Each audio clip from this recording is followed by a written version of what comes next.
오늘 첫 번째 내용은 역시나 이제 바이오 쪽에 대한 얘기인데요. 오늘도 이제 시장의 하락을 주도한 게 이제 주요 이제 BBIG 업종, 그 중에서도 바이오 업종이라고 볼 수 있는데요. 코스닥이 이제 더 큰 이제 영향을 받았죠. 코스닥에서 이제 제약바이오 업종의 비중이 이제 30%, 40% 가까이 되기 때문에 어쩔 수 없이 이제 바이오가 이제 급락을 하고 폭락을 하게 되면 지수가 이제 무너질 수밖에 없는 그런 어떤 흐름인데요. 어제 이제 봤던 이제 바이오 쪽에 이제 리포트인데 한양증권 이제 오병영 연구원이십니다. 이 분은 이제 바이오 섹터 이제 그 리포트는 이제 거의 다 보지만 바이오 업종에 대한 어떤 시세에서 상당히 좀 뭐랄까 시세의 어떤 원리를 어느 정도 좀 파악을 하신 분이라는 느낌을 좀 많이 받았던 분인데 이번 리포트를 보면서 좀 용기 있으시게 썼구나 하는 생각을 했어요, 사실. 예, 이런 얘기 이 공식적인 리포트를 통해서 하기가 좀 힘든 내용일 수도 있는데 이게 이제 뭐 이게 맞고 틀리고 그런 문제라기보다는 사실 애널리스트 딴에서 이런 얘기하기가 쉽지가 않은 거죠. 그래서 한번 보시면 여러분도 한번 공감되실 거고 제가 생각하는 부분하고도 상당히 매칭되는 부분들이 많습니다. 예, 사실 바이오 업종에 대한 바이오 기업에 대한 투자를 할 때는 사실 어떻게 표현해야 될까요? 펀더멘탈적인 어떤 요소보다는 보다 타이밍적인 요소가 더 중요하거든요. 사실 제가 지금 거래하는 어떤 스타일과 이제 전략들을 가지고서 보면 그래서 그 부분에 대한 얘기를 좀 하신 거고 이분도 이제 이쪽에 대한 어느 정도 메커니즘을 이해하신 거라고 저는 생각을 합니다. 이제 바이오는 한국 대표 업종이다. 이제 주요 업종이 되어버린 바이오다. 그러니까 코스피 시장에서 차지하는 이제 의약품의 비중이 8에서 9% 정도, 코스닥의 약 30%가 이제 제약바이오 관련 기업으로 추정이 된다. 그래서 코스피 의약품 업종만 보면 한 8, 9% 되죠? 예. 뭐 셀트리온, 뭐 삼성바이오. 예. 근데 이제 또 뭐 다른 업종인데 바이오 사업을 하는 기업들도 섞여 있고 해요. 그래서 한 10% 정도 보면 될 것 같고요.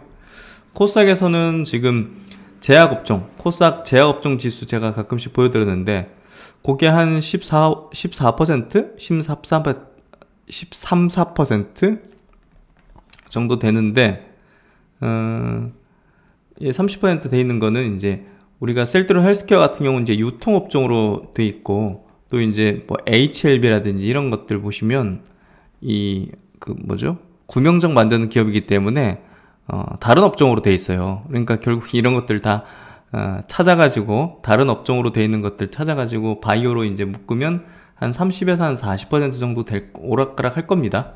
예, 그래서 코스닥 시장에서의 어떤 제약 업종, 제약 바이오 업종의 비중은 한 3, 40% 정도, 그리고 코스피 시장에서의 의약품 업종의 비중은 한 10% 정도 된다. 이렇게 좀 이해하면 될 것 같고요.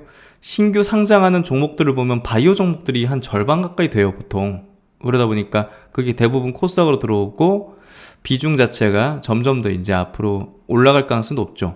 예, 그래서 코스닥의 제약 업종은 이제 대표적인 대한민국 이제 업종이 된다. 이렇게 좀 이해를 하면 될 것 같고요.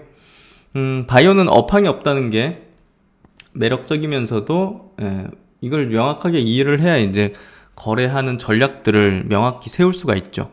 그러니까 이제 다른 업종하고 분석하는 어떤 분석 방식이 완전히 달라야 됩니다. 보통 이제 다른 업종들 보면 뭐 경기 호황, 전방 수요 증가, 뭐 자동차나 반도체 보십시오. 제품 수요 증가, 그리고 원재료 및 중간재 수요 증가, 관련 기업 주가 반영, 뭐 이렇죠. 예. 거대 밸류체인 하에서 기업들 간 상호 연관관계를 분석하는 것이 중요하다. 뭐 2차 전지 같은 경우 밸류체인 쫙 이제 분석해서 양극재, 음극재 이런 식으로 따다닥. 근데 이제 바이오 업종은 개별입니다, 사실. 예. 전방 수요라는 어떤 그 자체가 없잖아요, 사실. 예. 예컨대 이제 폐암 신약 개발 업체와 유방암 신약 개발 업체는 연관관계가 뭐 없죠. 예. 타겟 시장 자체가 이제 다르기 때문에 그 안에서 이제 뭐 다른 그 관련 기업과의 뭐 경쟁일 수도 있고, 경쟁이라보다는 사실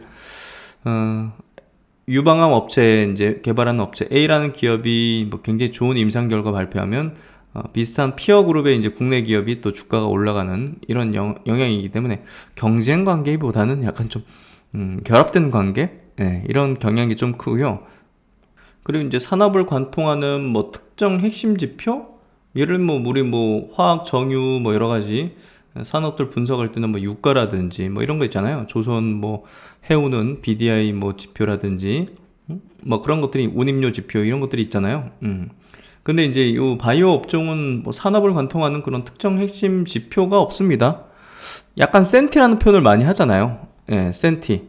그러니까 이 업종의 이제 분위기가 예를 들어서 어떤 한미약품이라는 기업이 막 기술출을 막 몇 조 원씩 계속 막 한다. 그러면 이제 전체 센티가 이제 다른 기업으로 이제 분위기가 전염돼가지고 전이 돼가지고 다른 기업에 대해서도 기대 가치를 갖는 거죠. 한미가 저래? 그럼 우리도 이제 저거랑 비슷한 파이프라인 여기 있는데 이것도 기대 가치를 높일 수 있겠네 하면서 같이 덩달아서 주가가 올라가는 이런 센티상의 어떤 흐름으로 좀 전개되는 게 바이오 업종이기도 합니다. 그래서 그런 부분에 대해서 이제 중요하게 우리가 좀 그런 걸 지표로 봐야겠죠. 따라서 이제 산업을 예상하기보다는 철저히 이제 개별 주식의 이슈로서 이제 판단을 해야 된다. 하반기 바이오 업종의 이제 수출액 그리고 매출액이 좋아지니까 바이오를 사라. 이건 합리적이지 않다는 거죠. 공감합니다.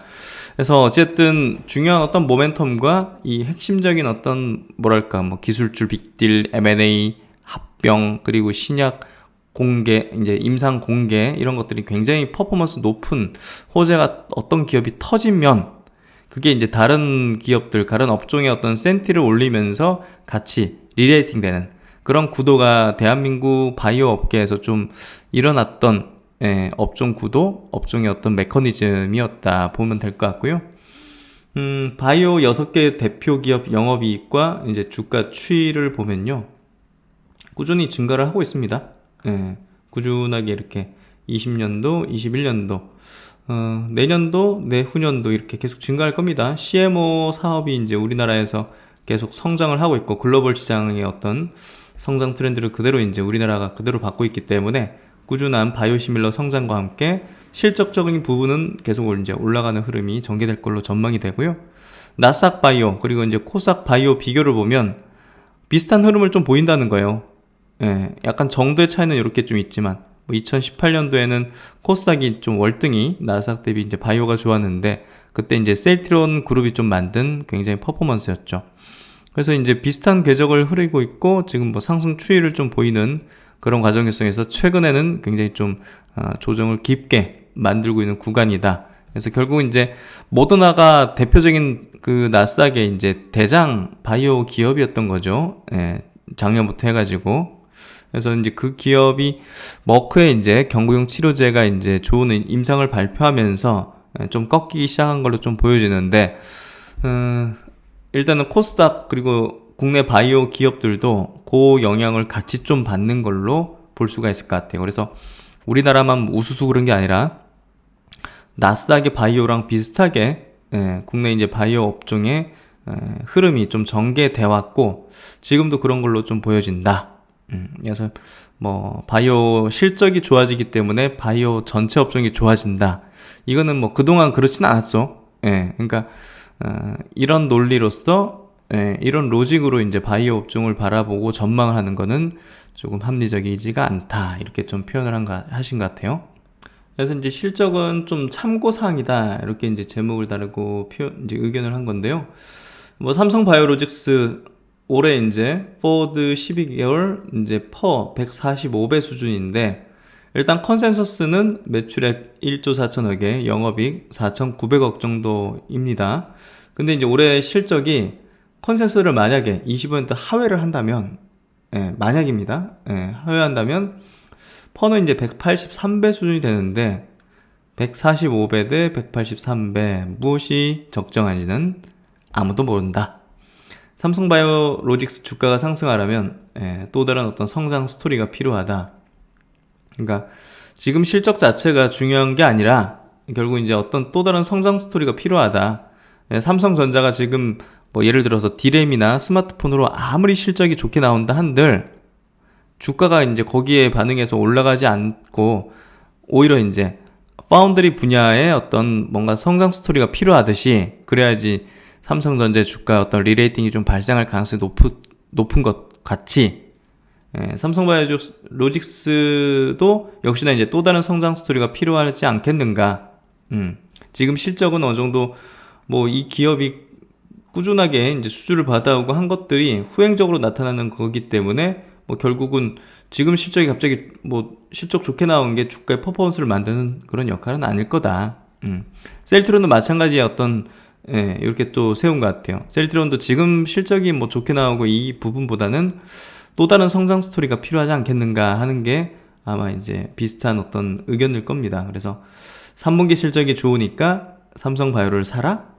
합리적이지 않다는 거죠. 그래서 바이오 업종의 주가에 어떤 영향을 미치는 요소가 현재 어떤 분기당 나오는 실적의 어떤 포인트라기보다는 작년도 이제 셀트론 같은 경우도 이제 사실 실적에 주가가 좀 반응했다기보다는 셀트론의 이제 코로나 치료제 쪽에 보다 더 이제 반응을 했다고 볼 수 있죠. 장기적으로는 이제 그런 실적에 영향을 받겠지만 어떻게든 사이클상 이번이 이제 바이오 사이클이었잖아요. 결국 작년부터 요 사이클 상에서는 이제 실적보다는 보다 더 이제 어떤 스토리가 좀 더 필요했던 거고 그 스토리가 이번에는 삼성바이오로직스 같은 경우는 이제 백신이었을 거고 백신 CMO였을 거고 그리고 셀트론은 코로나 이제 치료제였을 거라는 겁니다. 그리고 이제 숫자가 없는 만큼 기대감과 스토리가 주가의 전부다. 타업점 같은 경우는 1년 뒤 기대감으로 주가가 상승하고 실적이 뒷받침되고 실적이 주가의 변동성을 제한하고 그러니까 하방으로의 어떤 뭐 실적에 대한 기대감으로 올라가고 실적이 나오고 하더라도 주가가 이제 기대감이 좀 줄어들어도 주가가 어느 정도 이렇게 좀 방어되면서 다시 또 실적이 좋아지면 이렇게 이런 흐름이 전개되잖아요. 보통 실적주들. 근데 바이오는 이제 기대감으로 이제 오를 때 더 퍼포먼스를 높게 올리고 이제 그런 기대감들이 그냥 센티가 전체 업종의 센티가 무너지면 주가가 이제 거의 뭐 원위치 내지는 굉장히 꺾이죠. 또 이제 나중에 사이클이 오면 또 막 이렇고 그래서 약간 좀 그 흐름이 좀 많이 다르죠. 그래서 10년 뒤 바이오 업종에 대해서 이제 10년 뒤 기대감으로 주가 상승 그리고 실적이 없고 기대감이 주가의 전부다. 그러니까 결국은 이제 10년 뒤 기대감이라는 게 보통 이제 신약 신약 성공하면 야 부가가치가 얼마냐 이런 식이 되는데 신약 성공한 사례가 지금 없잖아요 사실. 아니 SK바이오팜은 있죠. 그 이제 제외하고는 이제 신약으로는 이제 사실상 좀 전무하다 보니까 실적이 없잖아요.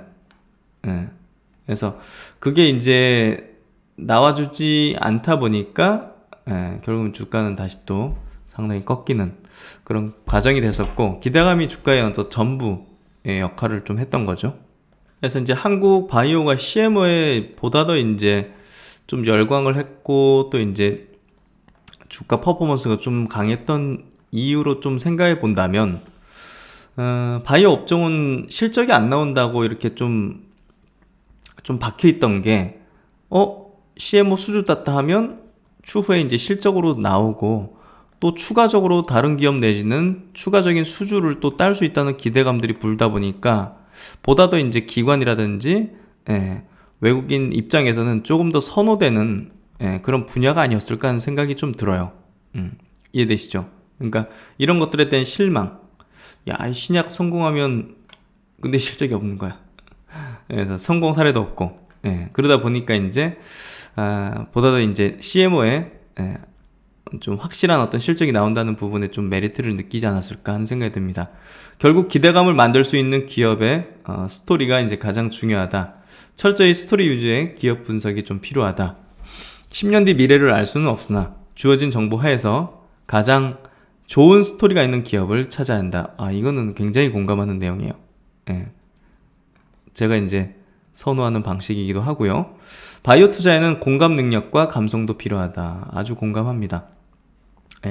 이쪽에서는 계산기 두드리는 식으로 분석하는 로직이 아니라 가지고 사실상 보다 더 이제 사람들의 어떤 기대감, 어떤 상상력의 기대치, 예, 그런 부분이 이제 주가를 형성하는 어떤 요인이다 보니까 이거는 수치화되지는 부분이 아니잖아요. 예, 그래서 공감 능력과 감성도 필요하다는 얘기 이렇게 문맥을 넣었는데 애널리스트 리포트에서 이런 표현을 하는 건 쉽진 않았을 텐데 그러니까 이제 보세요. 저랑 이제 작년부터 같이 하신 분들은 아실 겁니다. 매드팩토를 제가 거기서 매도하라 했어요. 위에서 여기 보시면 이게 임상 결과 발표하는 시점에서 고점을 형성하는 지점에서 저는 모멘텀이 소멸한다고 좀 봤거든요. 이렇게 이분의 어떤 의견하고 똑같네요. 매드팩토 주가를 보시면 작년에 이제 이 구간에서 제가 굉장히 매도 의견을 드렸습니다. 아까 이제 말씀드렸 이제 그 리포트에 있는 내용 마찬가지로 모멘텀 소멸이죠. 모멘텀 소멸이고 이게 이제 파동 자체가 이제 지금 여러 번 긁으면서 위에서 계속적으로 이제 롤링 하듯이 이렇게 주가 변동을 만들면서 메이저가 이제 물량을 개인들에게 분산하는 지점. 그래서 결국은 이 모멘텀이 소멸하고 나서 굉장히 오랜 기간이 필요하고 라이센스 아웃을 할 것이라는 기대감과 뉴스가 굉장히 많이 발표가 됐거든요. 근데 그 지점이 이제 매도하는 지점이었던 거죠. 그래서 사실상 이때 이제 가장 좋은 리포트와 이제 뭐 그런 리포트가 많이 나왔지만 사실상 이 구간이 고점대였고 또 이제 매도를 해야 되는 구간이었음을 굉장히 명확히 말씀드렸고 여기 요 애널리스트 분이 생각하시는 바이오 투자에 대한 어떤 원리에 대해서 저랑 상당히 좀 비슷한 부분을 가지고 계신 것 같아요. 결국 이제 그 어떤 큰 손이든 메이저든 매도하는 지점들이 있습니다.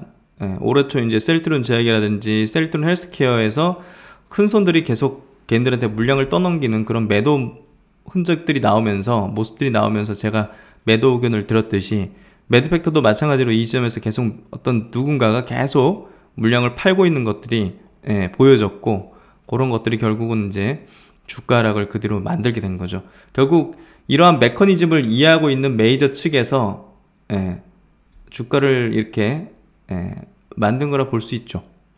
결국은 작전할 때 이런 표현보다는 결국 어떤 지점에서 매도를 해야지 안전하게 이익을 챙길 수 있는지를 알고 있는 쪽이 이제 이제 주가를 이제 어느 정도 좀 움직일 수 있는 자금력이 큰 그런 집단이라는 거죠. 스마트 머니죠.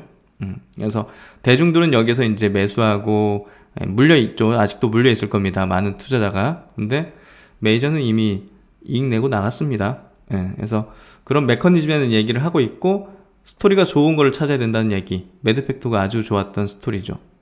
그래서 저는 이제 지금 바이오 종목들 이제 슬슬 매수를 이제 시작하는 그런 것들이 결국 이제 이런 기준하에서 좀 하고 있습니다. 저도. 기술이 좋은지는 알 수가 없다. 기술의 가치는 우리가 판단한 것이 아니다. 기술의 가치는 임상 결과로 이제 증명되는 것이고 기술을 분석한다고 해서 우리가 임상시험 결과를 알 수도 없다.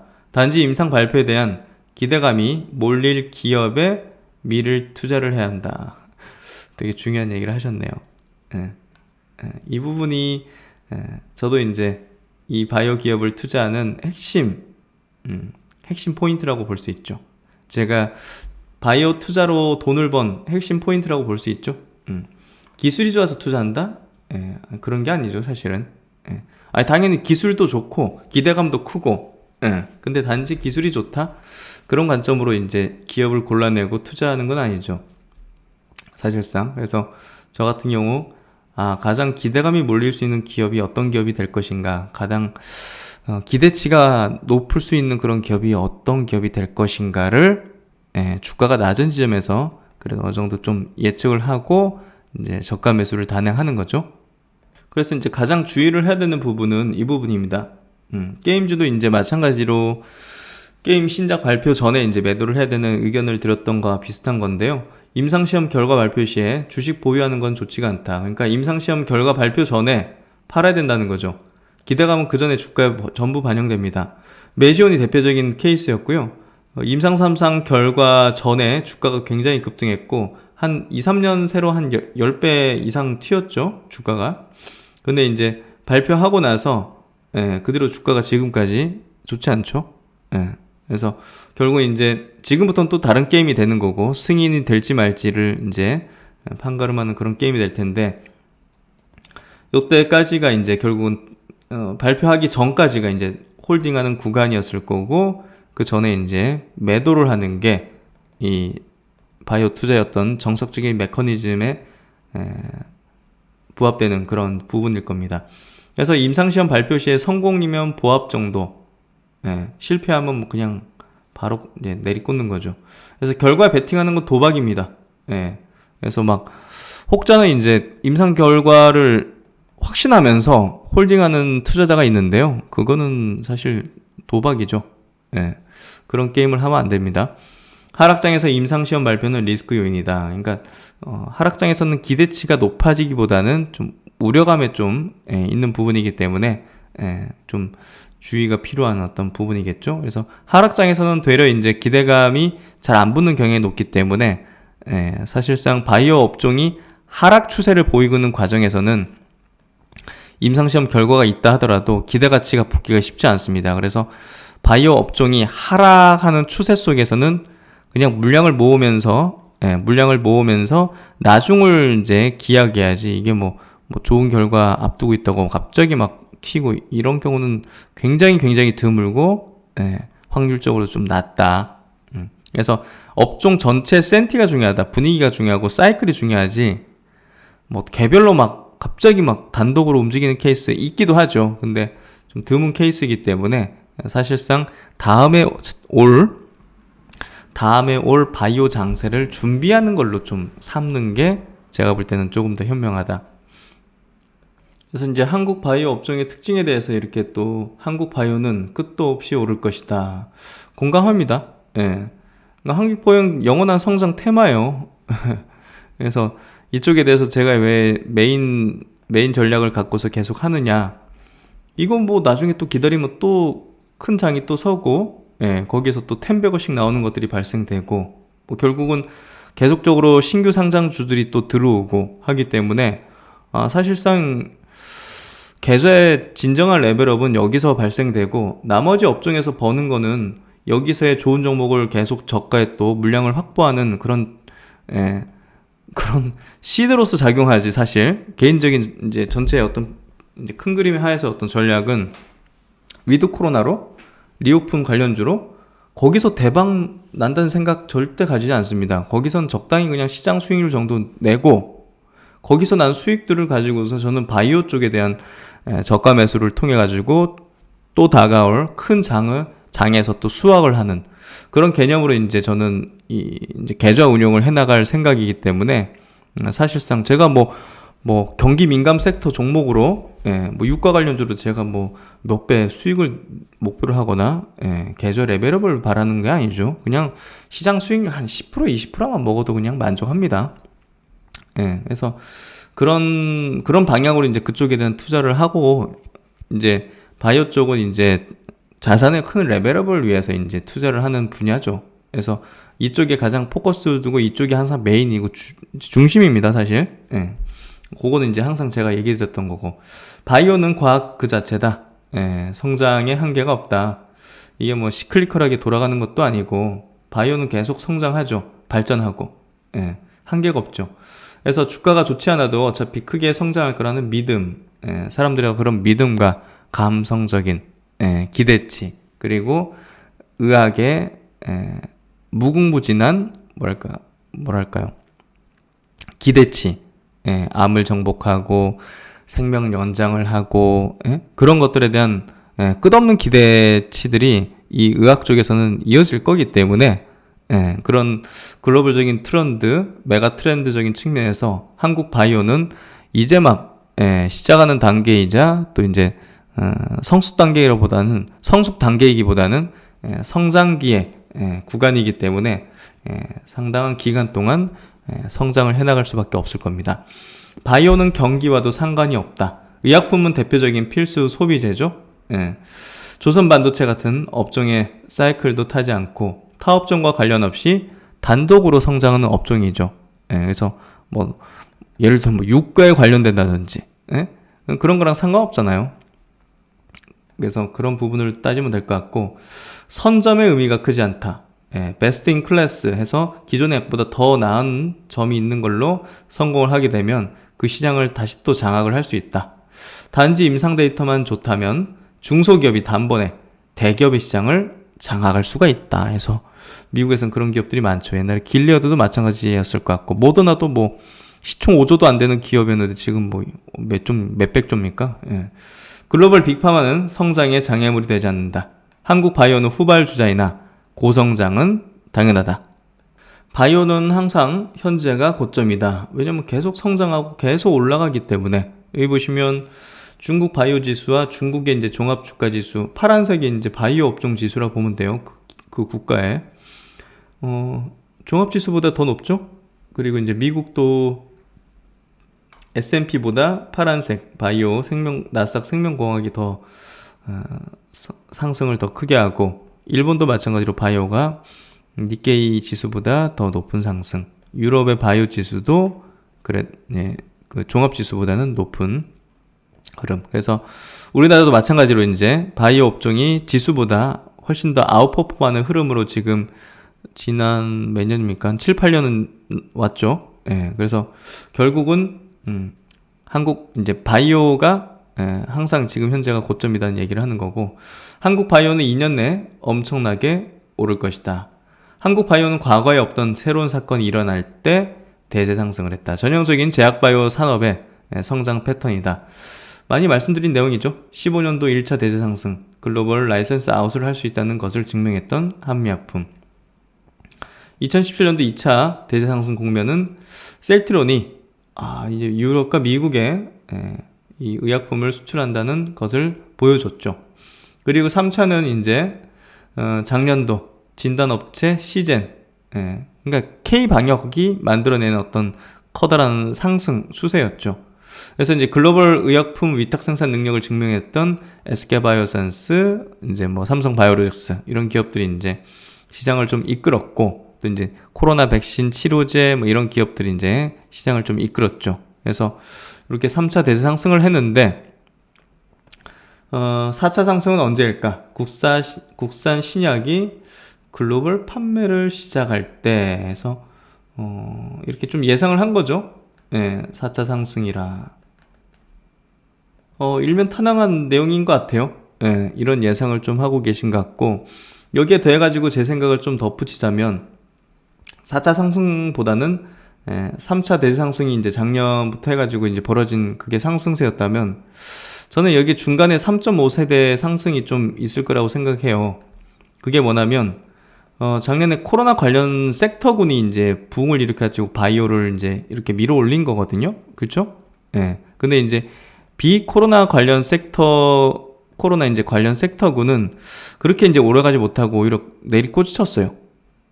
그래서 제가 볼 때는 요게 이제 뭐 작년과 같은, 그리고 2017년도, 18년도 같은 그런 엄청난 퍼포먼스의 대세 상승기는 아니지만, 그래도 어느 정도의 상승기를 제가 볼 땐 머지않은 시점에 1년 이내의 어떤 시점에서 제가 볼 땐, 왜냐하면 코로나가 이제 지금 잠잠해지고 내년도 1월 달에 뭐 JP모건 헬스케어 컨퍼런스가 이제 오프라인으로 열리게 되면 이 비코로나 관련 섹터군의 이제 신약 임상들이 굉장히 활발하고, 딜들도 기술 이전 이런 것들도 활발하게 발생될 가능성이 높거든요.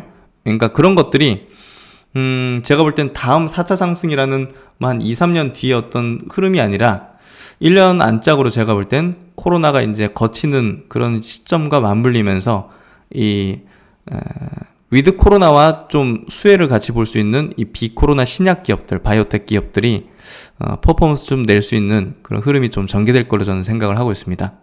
그래서 지금 이제 많이 떨어지고 있는 그런 어떤 주요 바이오 기업들에 대해서는 바터피싱을 좀 하면서 그 시세를 좀 노리는 저는 전략을 좀 가지고 있고요.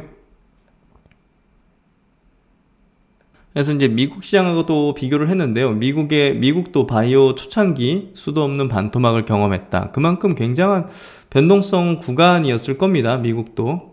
지금은 이제 굉장히 성숙된, 퍼도 굉장히 낮잖아요. 바이오 기업들. 그러니까 그만큼 이제 좀 성숙된 어떤 흐름 속에서 변동성도 이제 많이 축소되어 있는데, 우리나라가 이제 초창기 미국 바이오 때랑 비슷하기 때문에 급등락이 굉장히 많이 발생하고 투자 심리도 굉장히 변동하고 하지만 이제 미국 같은 경우 결국 100배 이상 상승했다. 국내 바이오 하반기와 내년은 하면서 투자 심리 변동에 따라서 급등락 반복할 전망이다. 저점이면 굉장한 기회일 것이나 현재는 고점이다. 유의할 시기로 판단한다. 개별 주식으로 접근해야 된다. 업종 지수는 좀 높아져 있다고 판단하는 것 같고요. 개별적으로는 접근할 필요가 있는 종목이 있다는 식으로 좀 바라보는 것 같아요. 그래서 최근에 이제 HK 이노엔을 또 리포팅 쓰셨는데 그런 것들은 또 이제 저평가되어 있다고 판단한 거죠. 그래서 저랑 바이오에 대한 시각이 가장 유사하신 이 바이오 애널리스트 분이셔가지고 상당히 공감돼서 한번 체크를 해드리겠다 생각을 했고요. 사실 코로나 전국 하에서도 기술 수출 금액 자체가 괜찮았어요. 2018년도, 2019년도 한국 바이오의 기술 수출 금액이 더해보니까 6조 3천억 정도였는데 2020년도 그리고 올해 상반기 기술 수출 금액이 6조 8천억. 올해는 상반기입니다. 정기가 아니라. 그래서 그때보다 더 높다는 측면에서 볼 때 코로나 전국하에서도 활발하게 국내 바이오는 성장하고 있었다 좀 표현할 수 있죠. 그래서 그런 부분에서 기대된다.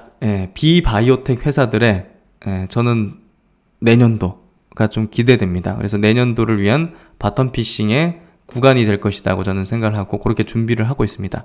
그런 내용 한번 고민해 보시면 좋을 것 같아요.